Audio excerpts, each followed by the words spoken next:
Hello, I'm Maria Service, your confidence coach for female leaders and entrepreneurs, and I wanted to hop on today for a couple of reasons. One, I want to talk about what is and how do you actually embrace unshakable confidence. I use this term a lot, and I think for some it can sound like a little bit pie in the sky, like, sure, Maria, that sounds nice. So I just want to explain where I'm coming from and how you too can embrace unshakable confidence.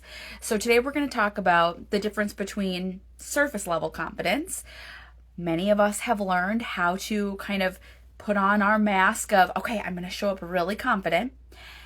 And then what's the difference between embodied confidence, like truly feeling more confident in yourself? So I'm going to break down those two things. And also, when we talk about confidence, you can have confidence in a skill set, and then you can also have confidence in yourself. And when you focus on the latter, when you really focus on how do I become more self-confident in me, when you begin to learn how do I trust myself, how do I believe in myself, it's like that's a different bucket of confidence that you're pulling from. And that's what I call sourcing confidence from within. So once you have the tools and the skills of self-confidence, you're going to find that it's going to make it so much easier to also become confident in other skills.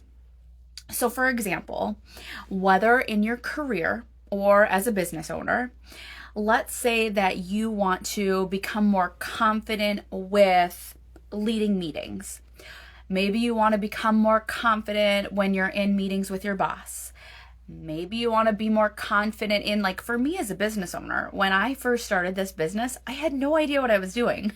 So I had to learn how to become more confident in marketing, in bookkeeping. So whatever those skills are, we all know how I can acquire a new skill set, let's say, and so I'm going to have to practice it. I'm going to have to do it. But what I will say is if you also spend time doing the inward work and working on your self-confidence, your belief in you, it's going to help everything else. It's going to help you show up so much more in alignment. So, let's talk about first, what is surface level confidence? What am I talking about with that? Okay, so like I said, I can resonate with this because I used to do this. So when I didn't really have the self-confidence, the self-belief, trust in myself, truly all of those were really foreign concepts for me. I, however, did know how to look the part. I was very good at looking the part. And so to me, surface level confidence is okay, how do I quote unquote look the part? To be honest, surface level confidence, it kind of makes me also think of that confidence outdated advice that many of us hear, which is fake it till you make it. I don't really love that. And here's why. Because many of us have learned well, just fake it. Just look like you know what you're doing and you'll be fine. And that's sincere advice and all, and I get where that's coming from. However, what that's kind of teaching us how to do is well, just put on your confidence mask, just look like you know what you're doing, and no one will figure it out. And you could do that in many different scenarios. So let's say I might have put on my confidence mask when I was younger, if I was showing up to a pep band performance or a volleyball game or I don't know, a student council meeting, right? Again, I had just heard okay, just look confident. Even if you, one, are uncomfortable, even if you don't know what the heck you're doing, whatever. So I want you to be able to go beyond the surface level confidence though. I don't want you to feel like you just have to put on your confidence mask and then you take it off at the end of the day. So that's how embodied confidence is different.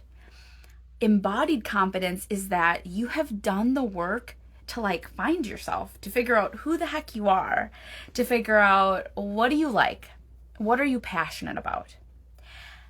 Also, you've faced the fears and doubts inside, and I think that's probably the most magical part and also the most scary part. is actually looking your fear and doubt head on and learning how to sit with it and get curious and extend it some self-compassion. So when you can do that, you're going to start feeling that next level of confidence, embodied confidence. Now, something else that I would call like a surface level confidence hack, let's say, when people say like, you got to dress up, like put your makeup on, put a cute outfit on. Okay, again, those things are great. Like I personally think those types of surface level confidence hacks are like the cherry on the top. So once you've done the inner work, and again, you have more self-trust, like belief in yourself, self-love, that the rest is just going to be a cherry on top. So like, for example, I'm showing up on this Instagram live today and I have like my hair's not done perfectly. I didn't put a ton of makeup on before I hopped on, and I'm just like wearing something that I'm comfortable in, right? And so I've reached this level where I feel more comfortable just being the person who I am in my own skin. And that's why I can show up today. And sure, if I was like speaking on a stage, I would have done some of those external things to also like, showed up for whatever it is. But what I want you to know is that when you can get to this embodied confidence level, you don't need the makeup. You don't need the like expensive looking outfit. You don't need the mask because it's just part of you. So, surface level versus embodied confidence. Then the other thing I wanted to chat on was, and I briefly touched on this already, which is self-confidence is also a skill and an ability that you can work on. But if you're watching this, and many people that I've worked with, one-on-one coaching clients, honestly, I've been seeing clients for like 10 years. I've been working in the healthcare occupational therapy industry since 2014, and I've supported a lot of people in their journeys on how to live their best life. And that looked different depending on what setting I was in. But what I know is that I often saw other women like me, other high achievers, who were known people pleasers, perfectionists. Honestly, even the term high achiever, like I get it, but ultimately we are looking for external things to feel good about ourselves. That's what can happen. So as a fellow previous people pleaser and perfectionist, again, I know how to like support people and make them happy. However, in that endeavor before, like 5 years ago or so, I would do all of that at the expense of losing myself. So if I was being honest, 2018 and before, I feel like I was like a whole nother person, and I was living my life not really for me. I was living my life based on supposed tos, shoulds, what a good girl is supposed to do, based on what does this person need, how can I pour into this person. I was keeping so busy in all of my people pleasing and also in my like busy hustle, go schedule that I was purposefully, I didn't know it at the time, but I wasn't taking time to get to know who am I, what do I want, and do I even like this? So it took a lot of work to begin to notice my patterns, and that I was really sourcing my confidence from outside myself. So I was basing my confidence based on, what accomplishments I had achieved in my career up to that point. How many continuing education courses could I sign up for? What's the next certification that I could get? How many things could I sign up for to volunteer for, or this service thing, or anyways, you get the picture.